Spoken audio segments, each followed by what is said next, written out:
So the sale to WWE, just wanted to sort of do a wrap up on several aspects that have been reported since.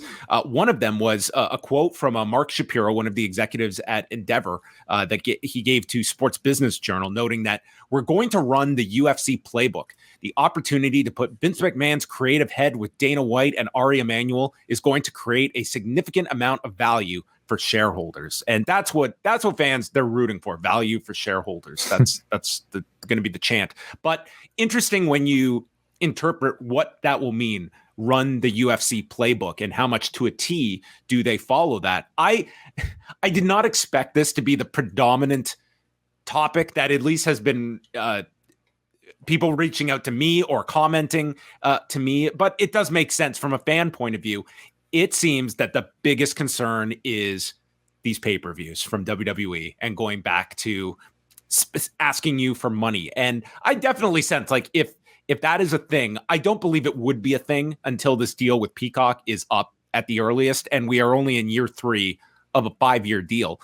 But what is your sense, Wei? Because if you are running from the UFC playbook, that's a big part of Endeavor's business with UFC, is the fact that they had this ESPN Plus deal, and that was the Fight Pass strategy of launching a streaming service, but not putting your pay-per-view content. And they launched a month before WWE Network. Those were the two competing visions. Yeah. My feeling is, well, first of all, the Peacock deal is until what, 2026? So end of 2025 it goes until. So no, we're not that far away from this. It's okay. but still a few more years. Yeah. So I don't think we don't have to worry about it until then. But after that, I think at the very least, they're going to be looking at a WrestleMania. They're going to be looking at maybe a Rumble. They're going to be looking at maybe a SummerSlam as options for them to be able to sell off separately. But I mean, who knows what the streaming landscape is going to look like in 2-3 years' time, John? You know, a Peacock might be desperate enough to retain everybody that, you know, has come over for WrestleMania, where they'll say, hey, we'll pay you X amount of money so that you don't go to a pay-per-view streaming model. When they say we're going to use the UFC playbook, I mean, I think they just mean we're going to try to make as much money with this as we have made for the UFC. Wait, that's value for shareholders. Value for shareholders. That's right. Yeah. But, you know, beyond the pay-per-view structure and the pay-per-view model, what other improvements has Endeavor brought to UFC after their purchase? Well, I mean, from an infrastructure standpoint, like you certainly cannot understate like the muscle that comes with an Endeavor, but you can also look like this is a talent agency. And it's interesting because it comes at a time when UFC business is very, very strong.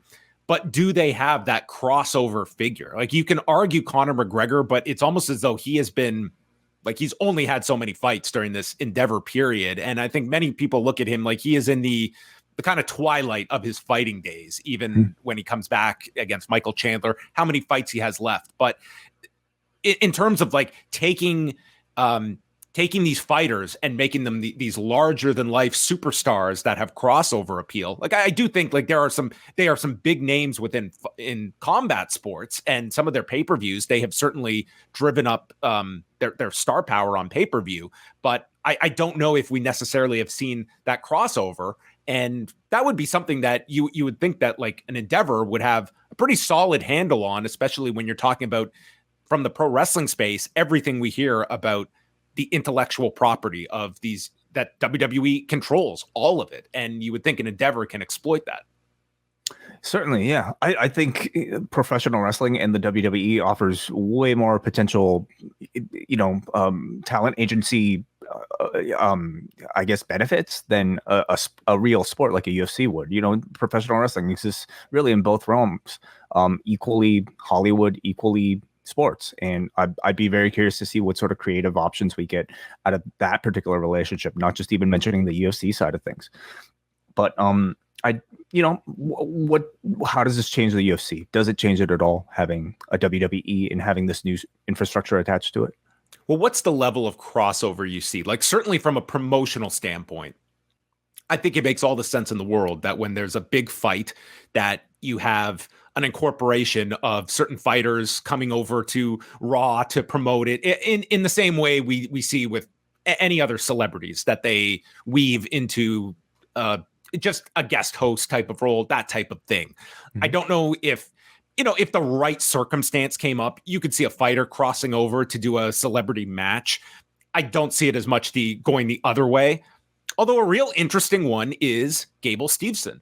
Like, that is somebody that, of everyone on your WWE roster, I mean, who is somebody that could perform on that side? Again, there's that avenue if you had the right talent. But for promoting big shows, I think you're going to see more crossover from that standpoint.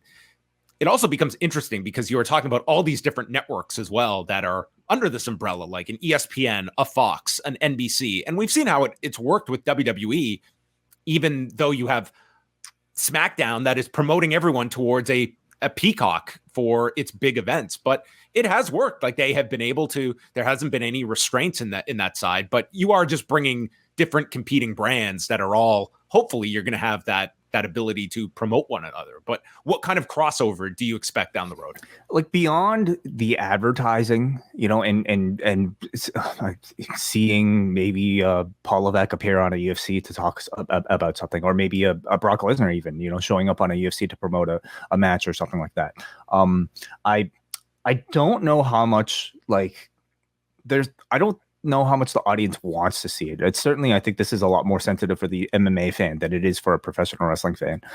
I don't think the MMA fans want anything to do with professional I think wrestling. Dana White has always wanted an arm's distance from professional wrestling. Like, when people have to understand when the Fertittas and Dana White took over in 2001, it was Lorenzo that his studying was the WWF. It was learning that business. Dana White came from the boxing side of things. His dream was to have a Tuesday Night Fights-like program that was the staple on the USA Network. Instead, he got Ultimate Fighter. And for all the reasons, it was a blessing that they got Ultimate Fighter as opposed to just putting on live fights once a week, that type of thing. But Lorenzo, that was learning the WWE business, understanding how they got their television into markets to introduce the product. Then you bring the live event and understanding how you can turn television stars into pay-per-view draws. And it was learning the revenue streams of WWF that he applied there.